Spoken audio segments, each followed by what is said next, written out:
Nurses, for this video lecture, I'm just going to reinforce or add up something dun sa pre-operative phase nyo, okay, which is the pre-operative medication.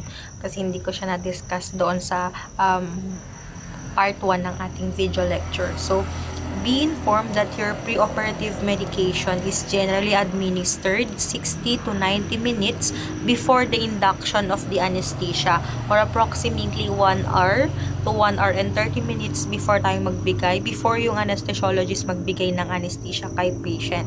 Okay, we have 4 primary purpose why do we give pre-op medication. Okay, number 1 and the primary reason why we give pre-op is to allay anxiety or to decrease the anxiousness the patient might experience. Okay, number 2 is to decrease the flow of pharyngeal secretions or your respiratory tract secretions para it will not interrupt during the surgery. Number 3 is para ma-reduce din yung amount of anesthesia to be given. Okay, and number 4 is to create amnesia for the event that precedes the surgery. Okay, those are the 4 primary purpose, or yes, the purpose why we give pre-op medication. So we have types of pre-op medication. Kindly write number 1 as presented is your sedative. Okay, your sedative is given to decrease the client's anxiety and also para ibaba yung BP and kanyang pulse rate. Okay, example ng ating mga sedatives ay barbiturates such as your phenobarbital, okay, benzodiazepines, all of those, pati din po midazolam nyo. Okay, midazolam. Ito yung mga nandyan pa. Okay, aside from that, number 2 is tranquilizers. Okay, tranquilizers is another pre-op meds given to lower the client's anxiety level. Example niyan is your Thorazine. Okay, Thorazine. So, Thorazine is binibigay siya 12.5 to 25 mg IM, by IM siya mga anak, 1 to 2 hours before or prior to the surgery. Okay, number 3 is narcotic analgesia. Okay, same lang yung effect, is it is really to reduce the anxiety and to reduce the amount of narcotics given during surgery. Okay, example niyan yung ating kilalang morphine sulfate. Okay, so but this one, be careful, that could cause vomiting, respiratory depression, and also postural hypotension. Okay, number 4 is vagolytic or anticholinergics. Okay, your anticholinergics. Your anticholinergics is very important to reduce the amount of what? Your secretion, which can clog the pulmonary tree that could result to atelectasis and pneumonia. And yun yung isang pine-prevent natin. So, kailangan nating magbigay kay patient ng anticholinergics. Example niyan is your atropine sulfate. Okay, atropine sulfate. This is what do you call this one? Ilan yung amount na usually binibigay is 0.3 to 0.6 mg IM 45 minutes before the surgery. And then kapag na-overdose naman si patient nito, okay, your atropine sulfate can result to severe tachycardia. Okay, so that's your pre-op medication. Now, let's proceed to the transporting the patient to the OR. Tandaan nyo lang tong mga to. Kailangan mong i-maintain yung comfort and of course, safety of your patient. Accompany OR attendants to the patient's bedside for introduction and proper identification. Okay, and then assist in transferring the patient from the bed to the stretcher, sorry. And then don't forget to complete the chart and preoperative checklist natin. Make sure that the patient arrive in the OR at the proper time. Okay, and then this one, patient's family, direct mo sila sa proper waiting room. Hindi po sila pwedeng pumasok sa operating room.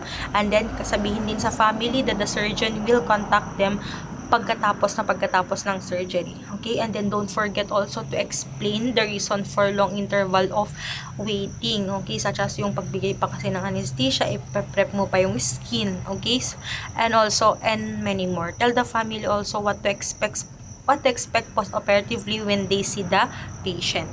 Okay, next let's proceed now to the second phase of your perioperative nursing, which is your intra-operative phase. Just like what I've mentioned noon, this is the time when the patient is admitted already to the OR, to the time or the time that anesthesia is given, and then the surgical procedure is done until nandun na po siya sa recovery room or sa ating queue.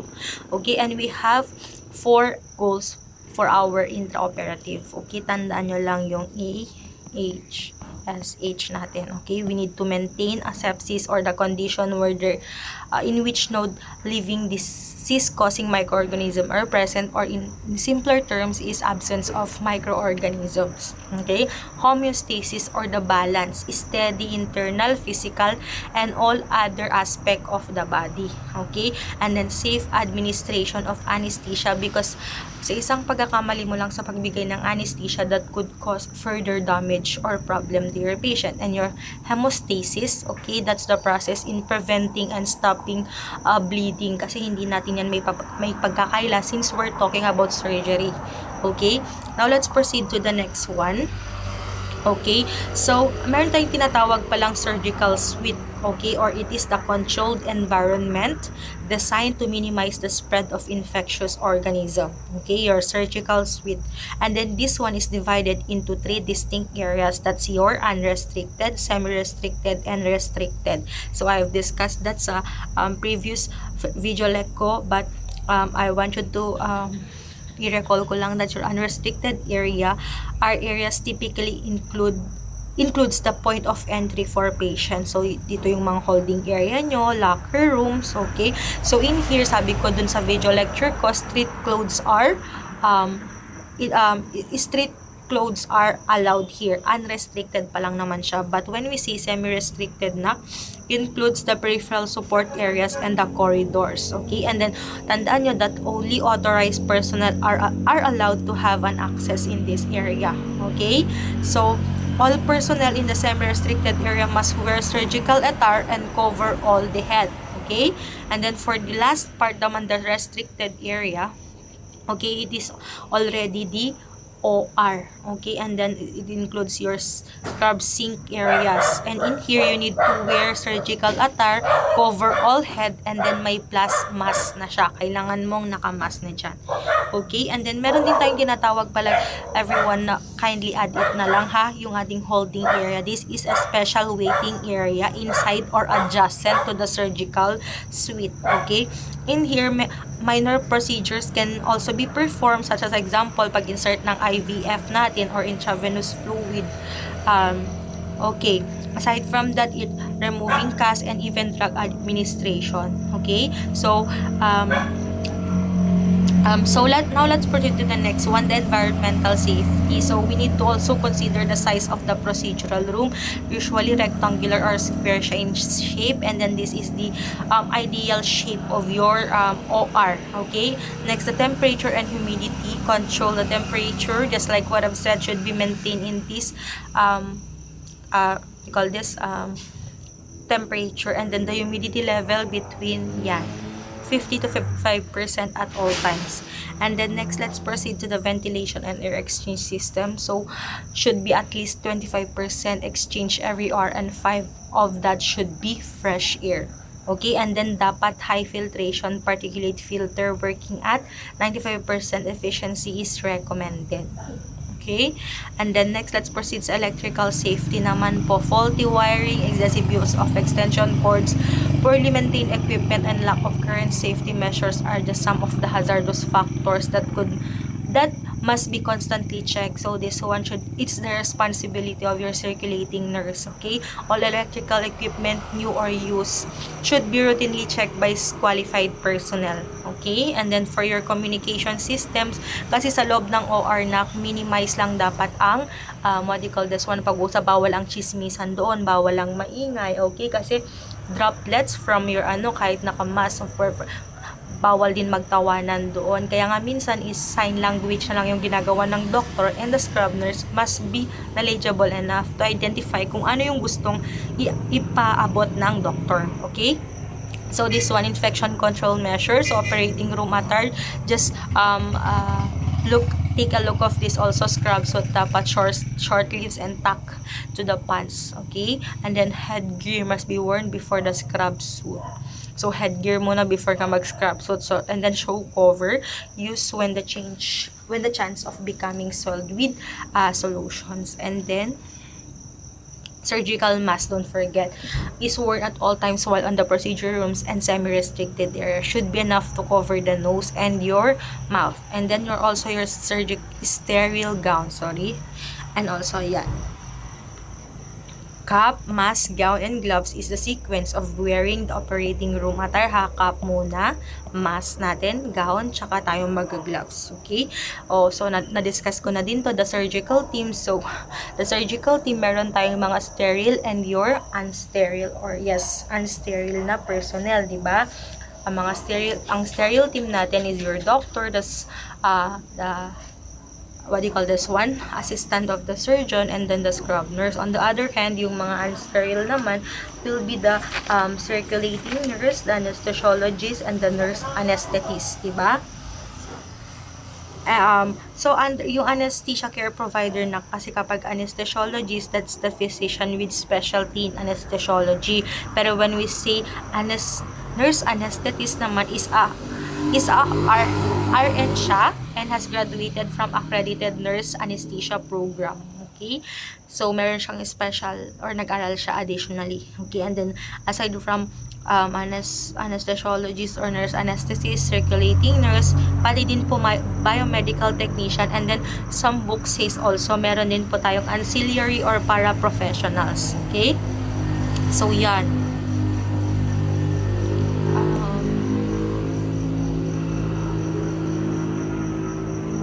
Okay, now let's proceed sa principles of surgical asepsis naman po. So, we all know that absence of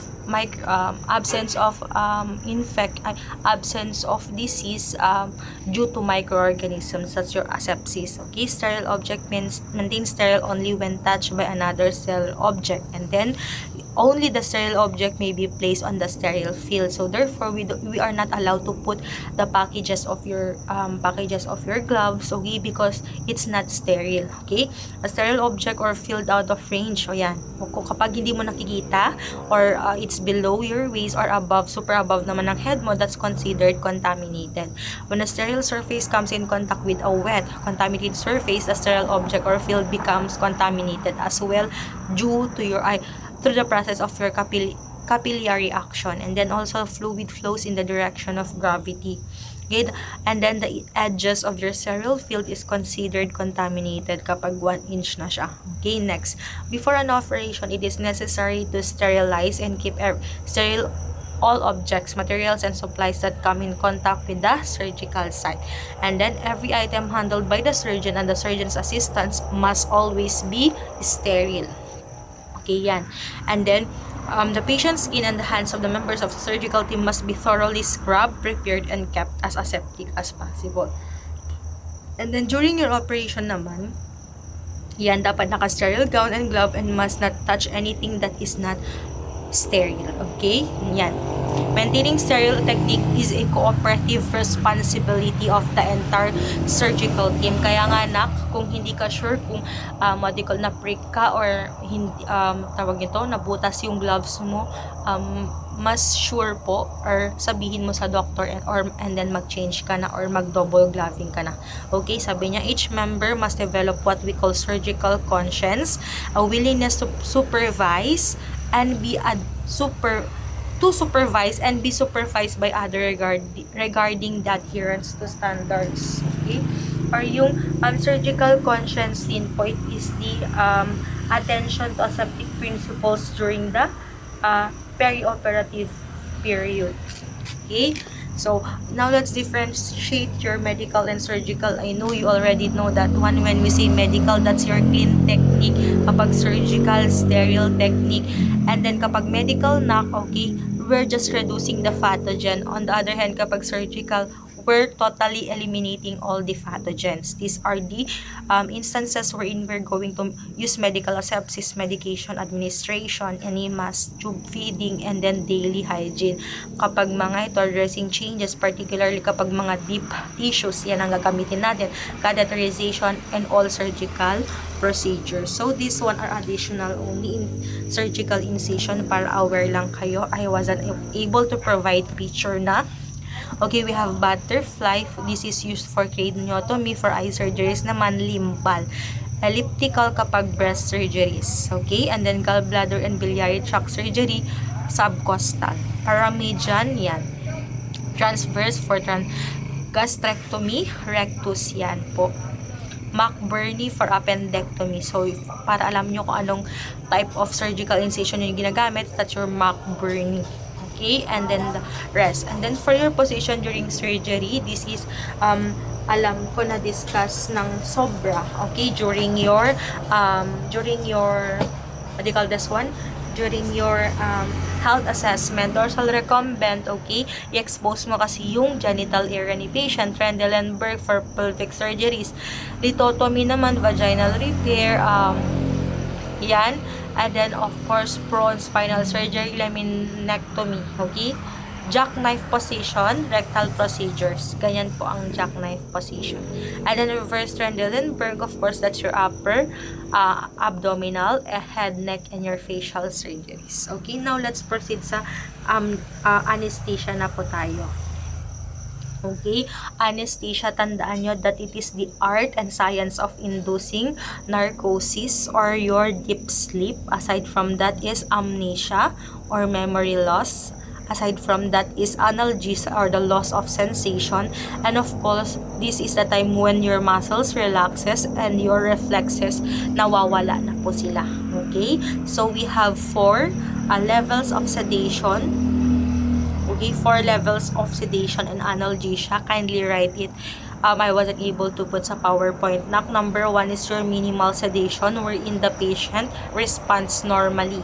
Kapag moderate sedation or analgesia, okay, conscious sedation yan, the patient is groggy, dizzy but is still awake, okay, and responding, and nagre-respond pa siya. Airway and cardiovascular function is maintained pa din under this level of analgesia or sedation. Next is the deep sedation and analgesia wherein the client is not easily aroused na po. And then, for anesthesia level, the patient requires assisted ventilation already. Okay? So, the effects of anesthesia are monitored by considering the following parameters. Okay? Decrease respiration, decrease na yung autosat niya, HR, and increase BP, and your decrease urine output. Now, let's proceed sa types of anesthesia natin. Okay? Your types or the classification of anesthesia is divided into 3, the general, the regional, and your local. Okay, when we say general, okay, there is loss of sensation, and loss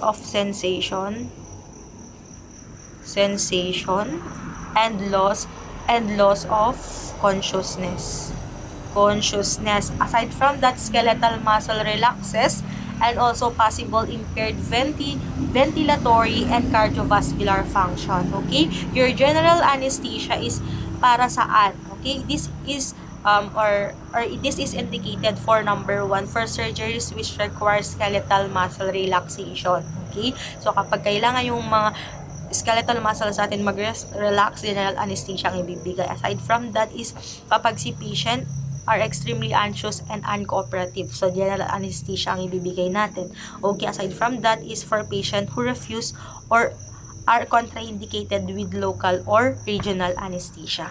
Okay, so now let's proceed sa techniques or types of your general anesthesia. Number 1 is your intravenous agents. Okay, this is given as a routine general anesthetic which induce a pleasant sleep. Okay, so intravenously and extremely rapid po. Of course, IV yan, mabilis lang yung effect. Okay, after 30 minutes, meron na. Okay, nagda-take effect na po siya. It prepares the client for smooth transition to the surgical anesthesia. Now, let's proceed to letter B po is your inhalation agents, or wherein we're using volatile liquids administered with a vaporizer after mixed with oxygen and nitrous oxides. Okay, so sorry. So this one is given or administered through a mask or endotracheal tube po. Okay, so now let's proceed to the next one. Okay, now But before we proceed sa regional po, let's talk about the possible complication of your general anesthesia. Okay, number 1 po dyan, you write it there, anaphylactic reactions. Okay, aside from that is nagde-decrease na din yung GI. This one is your complications of your general anesthesia. I will repeat, number 1, anaphylactic reactions. Number 2 po is your decreased GI and renal function. Number 3 is disturbed metabolic activities. Okay, and then next po is your convulsion. And then next po is lip, teeth, and tongue injuries and vocal cord damage during intubation. And then next po is your severe respiratory and circulatory problems resulting from the overdose of anesthetic agents po. Okay. Okay, and then lastly po, I want to inform you about this because this is a very serious and potentially fatal complication of your general anesthesia, yung tinatawag natin malignant hyperthermia. Okay? Malignant hyperthermia is the most serious and potentially fatal complication. What are the signs and symptoms that we can observe from a patient na meron na po or nakaka-experience na ng ganito? Okay, number 1 is the earliest and most consistent sign of your malignant hyperthermia is unexplained tachycardia. Okay, aside from that, takip niya, cyanosis, and then skin mottling, rigidity, metabolic and respiratory acidosis, and your unstable blood pressure. Nag-increase na din po yung temperature ni patient that could reach until 43 degrees Celsius with profuse sweating. Okay, pinagpapawisan si patient. So, ano yung mga agents that triggers your malignant hyperthermia? Number 1 dyan yung ating halothane, okay, isoflurane, enflurane, and then your succinylcholine and your galamine. Okay, this one are the triggers. Okay, so what are we going to do then, ma'am, kapag si patient may malignant hyperthermia? Number 1 is to stop administration immediately. Okay, and then administer 100% oxygen. Okay, and then cooling with ice packs or cooling blankets. Okay, and then rapid IV infusion of our dantrolene. Tandaan nyo nang ibibigay nyo na initial dose kay patient is 2.5. Okay, 2.5 grams. 2.5. Tapos ita-times nyo yung ita-times nyo yung kilo ni patient, and then that's the total amount ng dantrolene na ibibigay nyo kay patient, because your dantrolene provides skeletal muscle relaxation and retards the biochemical actions that cause muscle contraction. Okay, so just look into your watch out for your malignant hyperthermia. Next, let's proceed to number 2, regional anesthesia naman po. Kung kanina is loss of consciousness, loss of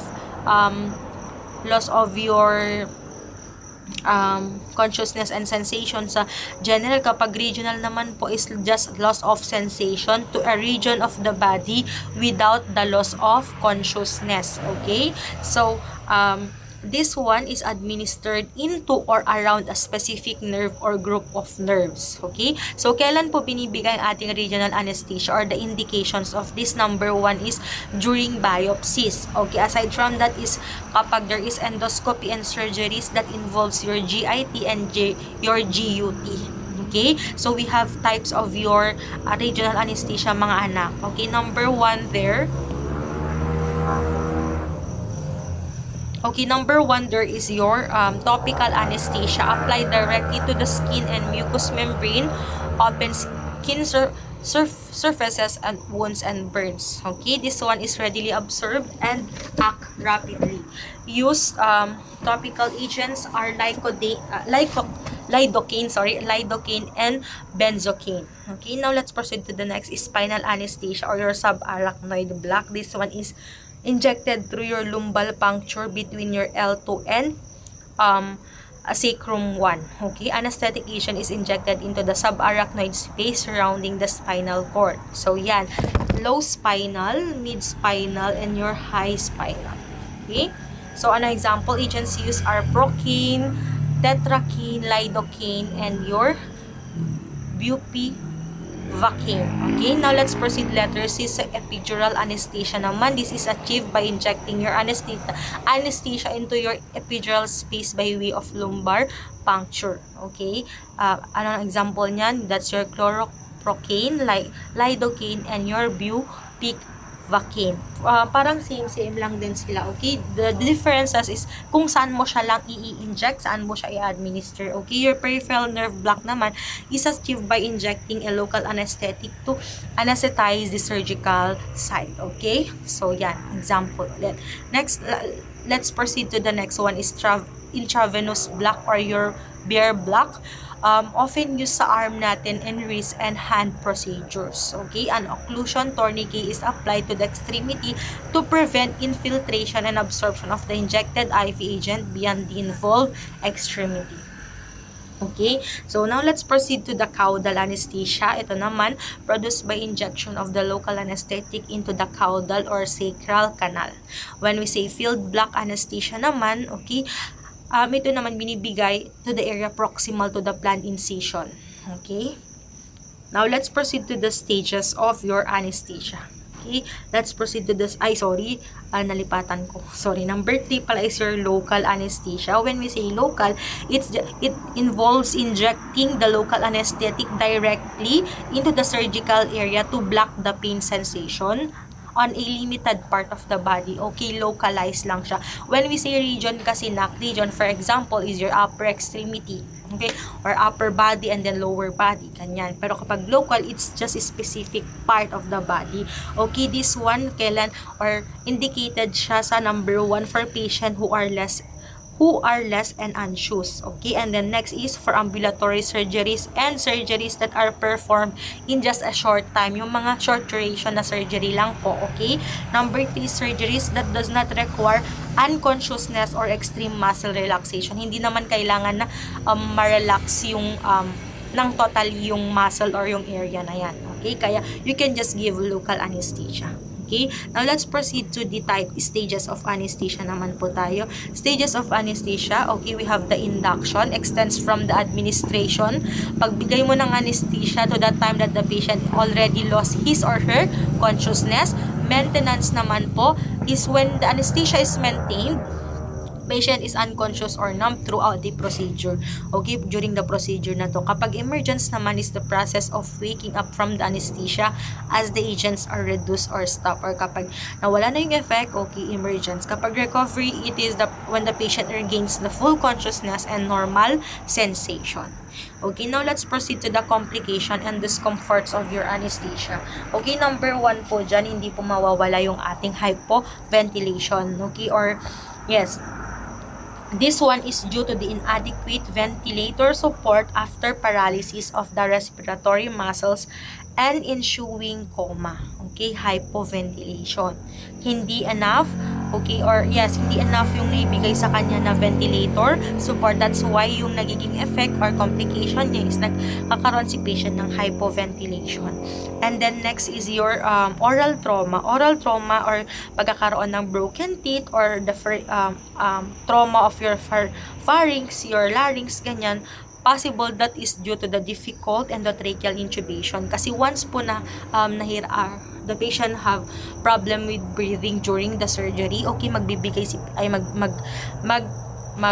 what do you call this one? Magkakaroon ng bibigyan si patient ng endotracheal intubation. Okay, so kapag nangyari yon sa patient, possible na magkaroon siya ng oral trauma. Yan, nasabi ko naman na kanina yung ating malignant hyperthermia. Huwag niyong kakalimutan yan, ha? Okay, and then next is your hypotension naman po.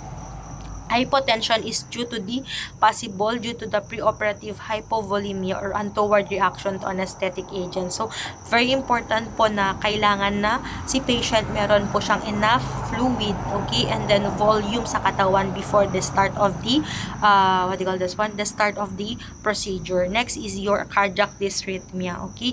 This is due to pre-existing cardiovascular compromise, okay. Kaya kailangan na, very important i-assess natin if si patient has cardiovascular disorders, okay. Aside from that is electrolyte imbalance or untoward reaction to anesthesia. again, okay? Next is yung hypothermia natin. Okay, hypothermia naman, this is due to exposure to cool ambient, okay? Cool ambient operating room and loss of normal thermoregulation capability from the anesthetic agents. Also, yung ating peripheral nerve damage, ito naman is dahil sa improper positioning of your patient, okay? Or minsan kasi nagbibigay tayo ng restraint, di ba? And then next is your, pwede din pong mag-experience si patient ng what do you call this one?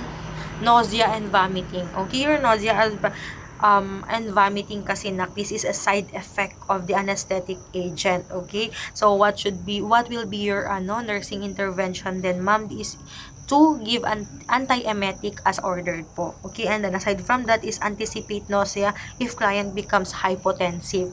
So kapag si patient naging hypotensive during the procedure, expected po na magkakaroon siya yan ng nausea and vomiting. Okay, and then suction or position client to prevent aspiration po. Okay, kasi yung vomiting po dyan. Okay, next po is your headache. Particularly po your spinal headache. Okay, tandaan nyo that your spinal headache nangyayari siya because of the leakage of your cerebrospinal fluid from the spinal needle puncture hole. Lalo kapag yung spinal anesthesia yun, ha? Okay, so what are we going to do then, ma'am, kapag si patient naka-experience ng spinal headache? Okay, ensure adequate hydration before, during, and after procedure. Okay, and then next is maintain a recumbent position for 6 to 12 hours after the procedure, and then don't forget, since this is a headache, administer ka po ng analgesia as ordered. Okay, next is drowsiness. Okay, drowsiness, and then aside from that, allergic reaction and also your anxiety. Okay, so huwag niyong kalimutan yan, ha. So this one, additional lang po to para magkaroon ka ng idea. Sutures are thread, wire, or other material used for suturing, stitching, and sewing body parts together. Yan po. Okay. Color coding. Okay. So, suture classification, meron kasi tayong absorbable and your non-absorbable. This one can be absorbed by the mammalian tissue used in fast healing tissue. So, we have natural or synthetic. Synthetic, longer period of strength. Okay? Next is your non-absorbable naman po, encapsulated in fibrous tissue during process. This one, slow healing tissue.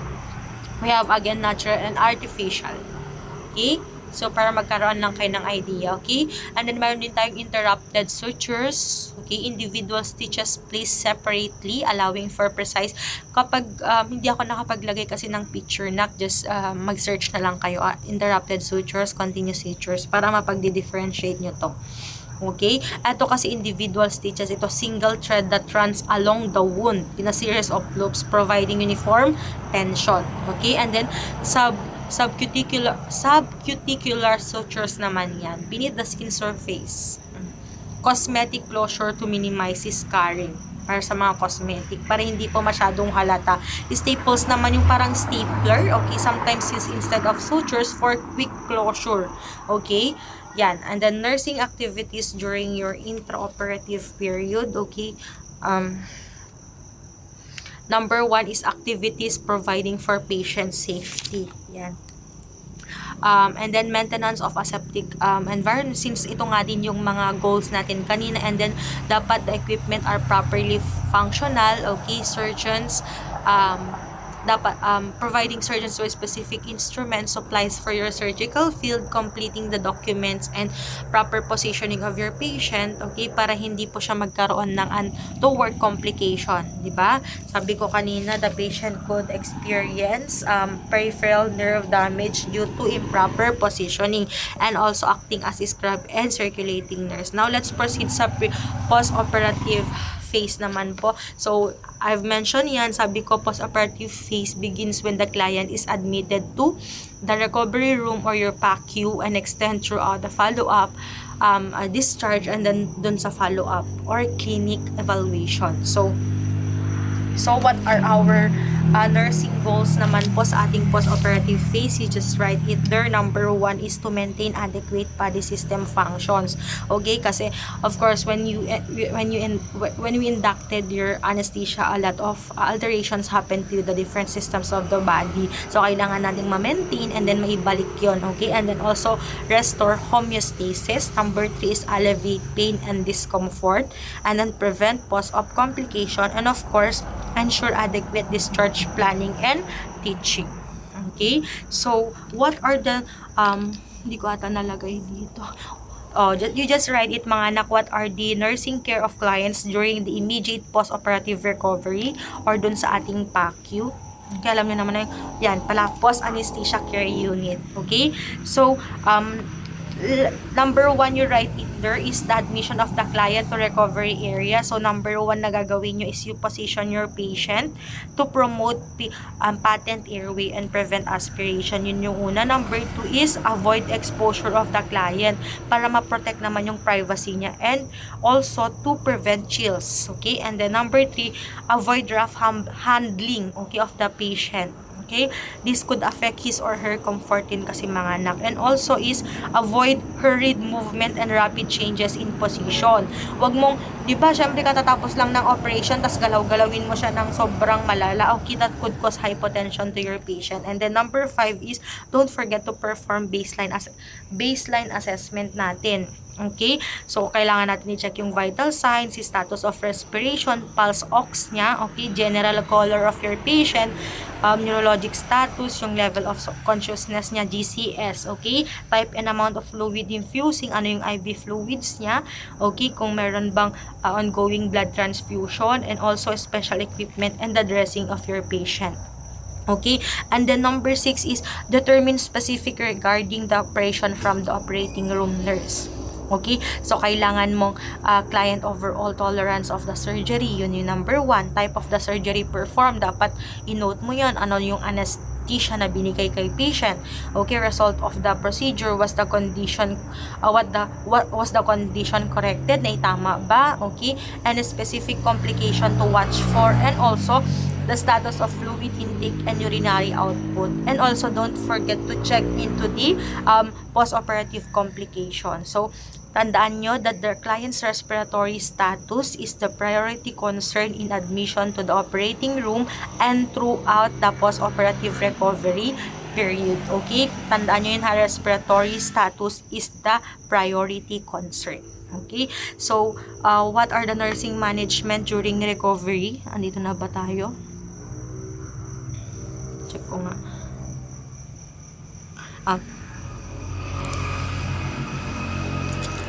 Ito pala muna, okay, phases of your post-anesthesia care. Phase 1, PACU. This one is the immediate recovery phase. This one, kailangan ng, what do you call this one?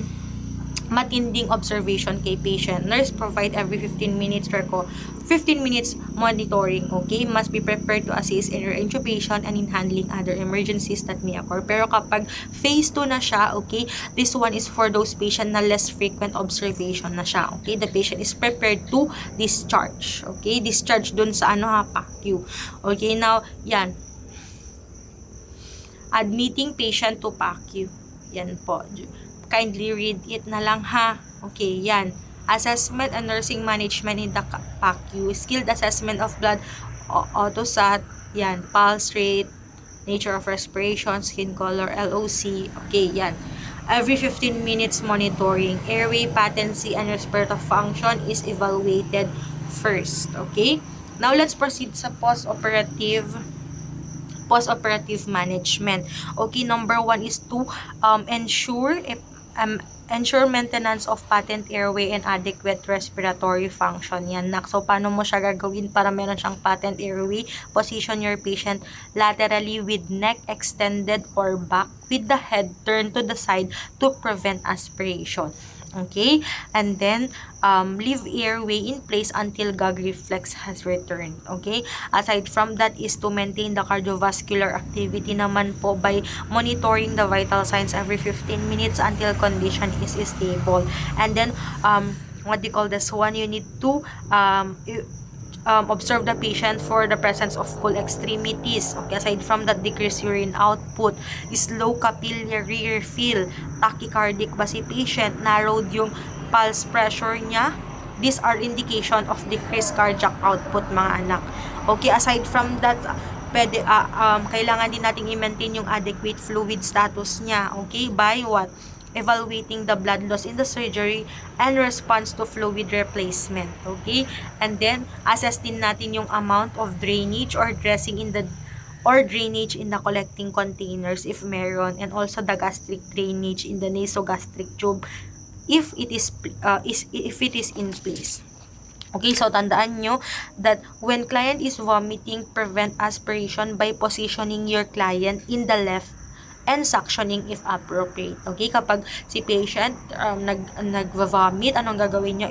I-position nyo siya sa left side, okay, and then mag-suction kayo if appropriate.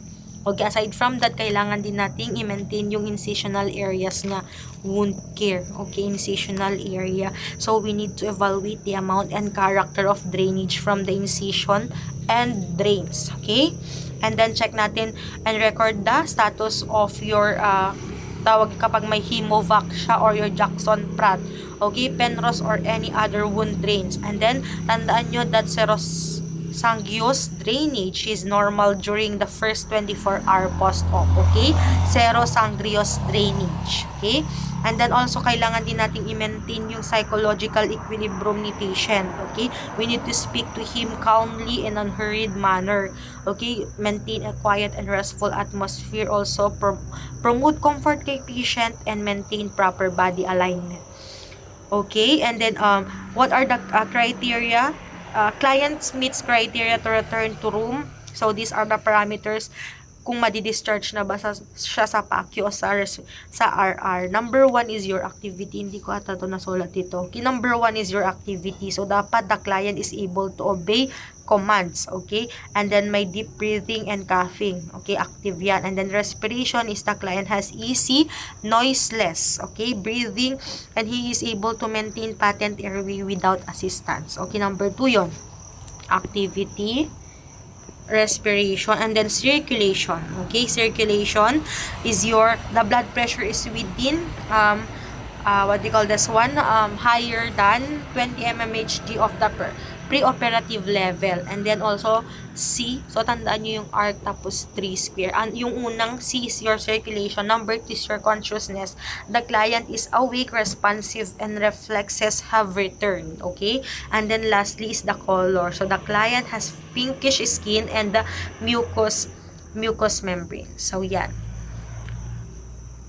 So those are the criteria kung madi-discharge na ba talaga siya sa ating PACU or sa RR. Okay? When caring for post-surgical patient, think of the 4 W's. Okay? Wind, wound, water, walk. Okay?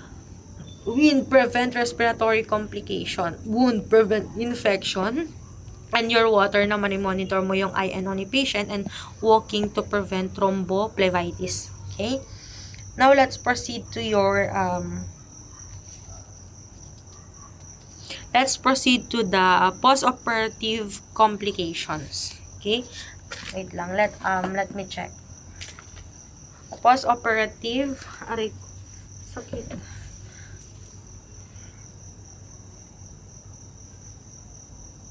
Okay, post-operative complication. So, number 1 dyan yung ating respiratory complication. Usually, anong respiratory complication ang ma-encounter natin? That's your atelectasis and your lung collapse and your pneumonia. This is suspected kapag there is a sudden rise of temperature 24 to 48 hours after surgery. Okay, tandaan nyo ha, kapag tumaas yung temperature ni patient after ng 24 to 48 hours ng surgery niya, okay, meron si patient respiratory complication. Okay, kapag the alveoli collapse and is highly susceptible to infection, okay, yun din, possible na meron siyang pneumonia. Okay, and then your respiratory complication usually occur to high abdominal surgery. Okay, when prolonged inhalation anesthesia has been necessary and vomiting occurred during the operation or while the patient is recovering from anesthesia. Okay, so usually itong respiratory complication kapag yung high abdominal surgery above your abdomen ang ginawa kay patient, and then nag-vomit siya during the procedure, and aside from that is masyadong tawag nito, or habang nagre-recover siya dun sa PACU. Okay? So, what will be our nursing management for your respiratory complication? Number 1 is to prevent pooling of secretion. So, kailangan nating i-prevent yung pooling of secretions by what, ma'am? Frequent changing of position. So, aside from that is high Fowler's position para hindi po what do you call this, mamuo yung mga yung secretions dyan lang, okay, sa area na yan. And then aside from that is moving out of the bed. So what are the ways on how we're going to liquefy and remove the secretions? Okay, andyan pala, yan, mga signs and symptoms natin. Okay, yan. And then what are the measures kailangan natin? Of course, increase yung I&O ni patient, oral fluid intake, and then breathing moist air. And of course, deep breathing followed by coughing para matanggal. And of course, mag-administer tayo ng analgesic before coughing. Coughing is attempted after thoracic and abdominal surgery. And also yung ating splint operative area with draw sheet, yung splinting natin, okay? Split natin yung operative area with draw sheet or towel to promote comfort while coughing. Okay? Next po, let's proceed to the next one, your circulatory complications naman po. This one is in a form of your venous stasis. Okay, what are the possible causes kung bakit si patient nagkakaroon ng venous stasis? Number 1 is, of course, muscular inactivity during your surgery. Hindi ka naman nakagalaw, di ba? Meron kang anesthesia, di ba? So, aside from that is respiratory and circulatory depression, depression during the administration of your anesthesia. Next is increased pressure in blood vessels due to tight dressing. Also, intestinal distension and also prolonged maintenance of your seating. So, ano pa yung mga possible reasons that could contribute to your venous stasis? Number 1 is obesity, okay, cardiovascular disease, debility, malnutrition, and old age. Okay, so what are the common circulatory complications mentioned? Venous stasis in a form of venous stasis, that's your phlebothrombosis. Okay, aside from that is thrombophlebitis. Okay, so what should be our nursing management then, ma'am? Number 1 is we need to limbs must never be massaged for a post-op client. Okay, wag i-massage yung limbs ni patient after surgery. And then if possible, client should lie in his abdomen 30 minutes several time a day to prevent pooling of blood in the pelvic cavity. And then also do not allow your client to stand, okay, unless pulse has returned close to baseline to prevent what we call orthostatic hypotension. Okay, so kailangan niya munang magtanggal sa may side, and then para hindi naman bababa or magkaroon ng orthostatic hypotension si patient. And of course is wear elastic bandages or stockings when in bed and when walking for the first time. Okay, next let's proceed to the next one. Next is for your naman po, fluids and electrolyte imbalance. So usually ito yung mga causes natin is your loss of blood, okay, increase in sensible fluid through the skin, yung pagvavomit ni patient, okay, yung mga yan. So since surgery is stressor, there is an increase in production of your ADH for the first 12 to 24 hours following surgery, resulting to fluid retention by the kidney. So, the potential for overhydration therefore exists since fluids being given IV may exceed fluid output of the kidney. So, for your electrolyte imbalance, okay, ano yung particularly nawawala, okay? Particularly your sodium and potassium nagkakaroon ng imbalance due to loss of blood, okay? And then stress surgery increases adrenal hormonal activity resulting to increased aldosterone and glucocorticoids, okay? So, and as sodium is reabsorbed, mga anak, potassium coming from tissue breakdown is excreted. So what should be our action? IV of D5 water alternate with D5 NSS or half strength NSS to prevent para maiwasan po ang sodium excess. Okay? So complication of your surgery, nandito ba yun? Parang wala, hindi ko ata nalagay. Okay? So, ilagay na din yan, complication of surgery, GIT complication. Okay? So, usually yung paralytic ileus natin or the cessation of your peristalsis due to excessive handling of your GI organs. Okay? So, anong gagawin natin dito? Nursing management kapag si patient may paralytic ileus or hindi babalik, okay? Or nag-stop yung peristalsis dahil sa masyadong pag-manipulate sa GI organs natin. Number 1 is NPO. NPO dapat si patient nating per orem until peristalsis has returned as evidenced by what? Auscultating the bowel sound or by passing out of plato. So, ano yung kailangan nating gawin para ma-identify na that the peristalsis has already come back? Number 1 po, kailangan nating i-auscultate yung bowel sound and also dapat pumutot si patient. Okay?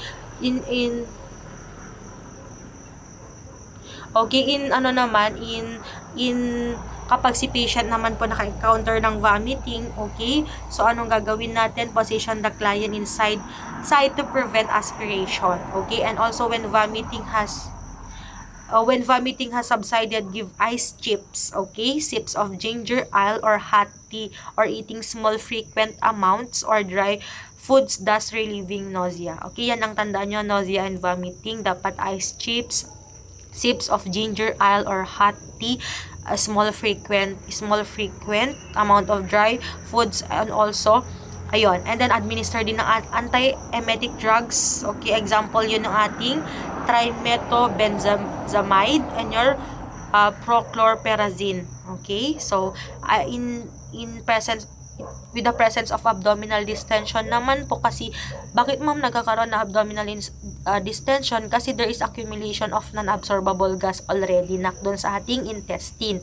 So what are the causes? Is the reaction to the handling of the bowel during surgery. Aside from that is swallowing of air during recovery from anesthesia, and also passage of gases from bloodstream to the anatonic portion of the bowel. Okay, aside from paralytic ileus, vomiting, abdominal distension, meron din po tayong gas pains. Okay, this is the result from the contraction of your unaffected portion of the bowel in order to move the accumulated gas in the intestinal tract. Okay, aside from that is, anong gagawin natin kapag may gas pains? Okay, as per management natin is aspiration of fluid or gas with the insertion of your NGT. Okay, aside from that is ambulation, because it could stimulate the return of your peristalsis and also expulsion of your flatus or your utot. Okay, next po is constipation. Ano yung constipation naman yan? Kasi 'di ba, NPO si patient before the surgery. So we decrease food intake and inactivity, kaya meron si patient constipation. So usually regular bowel movement, kailan bumabalik yan? 3 to 4 days after the surgery. Okay, when resumption of regular diet and adequate fluid intake and ambulation. Okay, in terms of your yun yung GIT, complications of surgery, GIT complication. Now, let's proceed to your GUT complication naman. Okay, number 1 dyan yung ating return of urinary function. Usually, kailan? 6 to 8 hours. Okay, kailan bumabalik yung ating urinary function? 6 to 8 hours after the surgery. Okay, first voiding may not be more than 200 ml and the total output may not be more than 1,500 ml. Okay, due to the loss of fluids nung ongoing po yung surgery, perspiration, and then hyperventilation, vomiting, and increase of secretion of your ADH. Okay, so possible complication po is yung ating urinary retention. Okay, urinary retention due to the prolonged recumbent position. Ikaw ba naman ang tagal na recumbent position? Okay, makaka-experience ka talaga ng urinary retention po. Okay, next po is your urinary tract infection. So, what should be our management kapag si patient nakadevelop ng UTI? Okay? Instruct your patient to empty the bladder completely during voiding, and also kailangan mo din siyang i-catheterize if needed, done by sterile technique. Okay, let's proceed naman po sa ating post-operative discomfort. Okay, so post-operative discomfort, hindi mawawala dyan yung post-op pain talaga kasi katatapos nga na surgery, di ba? So, anong gagawin din namin, ma'am? Okay, just give narcotic. Narcotic can be given every 3 to 4 hours during the first 48 hours post-operative for severe pain, okay, without danger of addiction. Okay, meron din tayong tinatawag na sinultus, SINGULTUS, okay, or yung tawag nito hiccups, or yung natin sa iduk, okay, in Ilocano, brought about by the distension of your stomach, irritation of your diaphragm, and peritonitis. Okay, so anong management natin dyan? Yung ating paper bag blowing. Okay, so carbon dioxide inhalation, 5% CO2 and 95% oxygen times 5 minutes every hour. Okay? So, now let's proceed sa ating naman po, wound complication. Wound complication, sutures are usually removed. Kailan na tinatanggal ang sutures? Na, okay, tandaan nyo, it will be removed 5th to 7th day post-op. Okay? Post-op with the exemption of wire retention sutures placed in deep in the muscles and removed 14 to 21 days after surgery. I will repeat ha, okay? Your sutures is removed about 5 to 7 days post-op. Pero exemption siya kapag wire retention sutures ang nailagay sa ating deep muscles.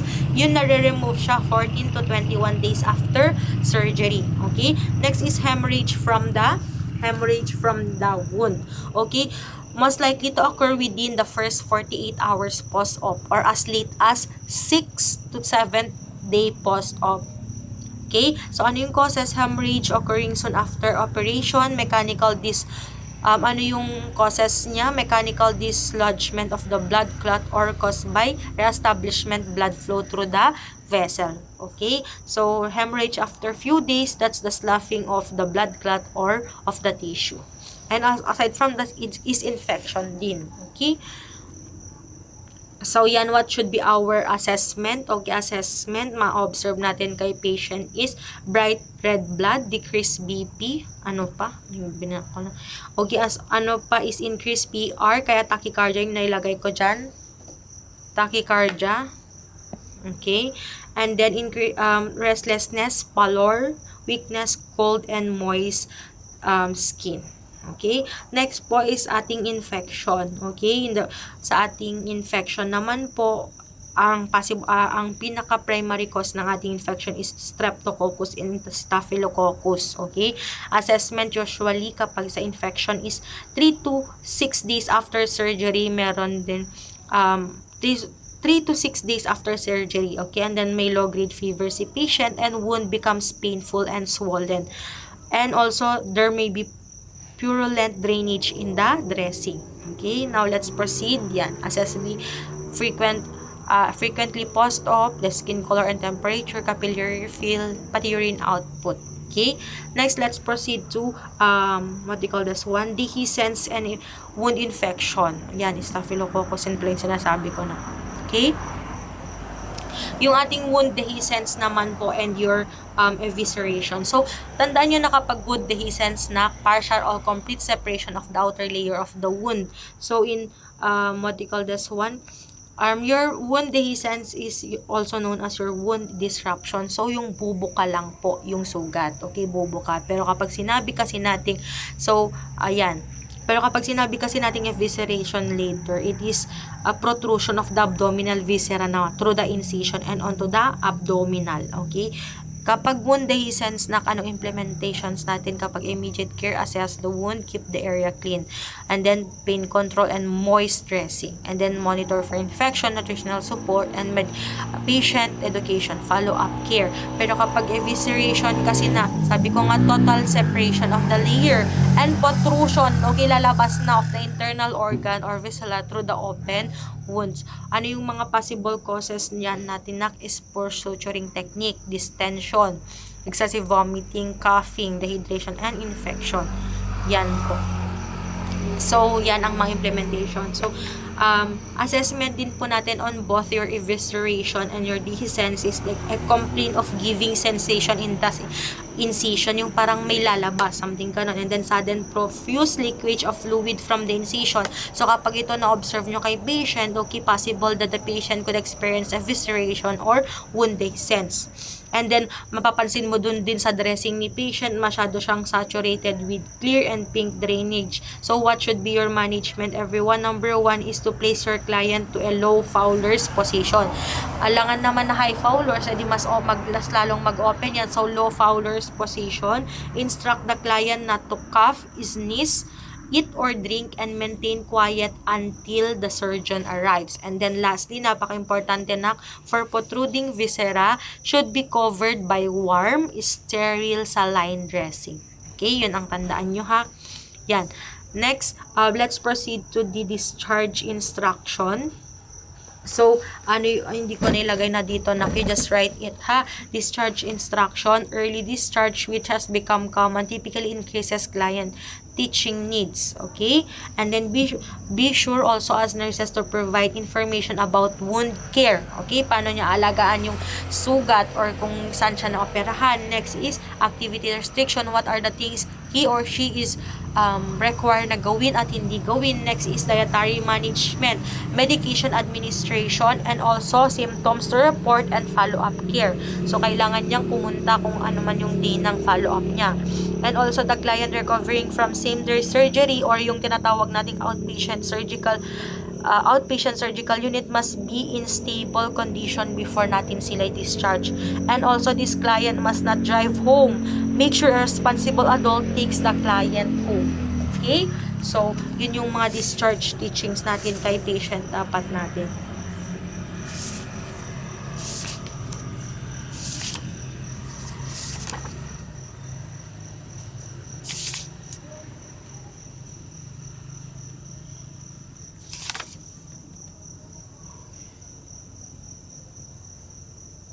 Okay, so that's all everyone. Thank you for listening.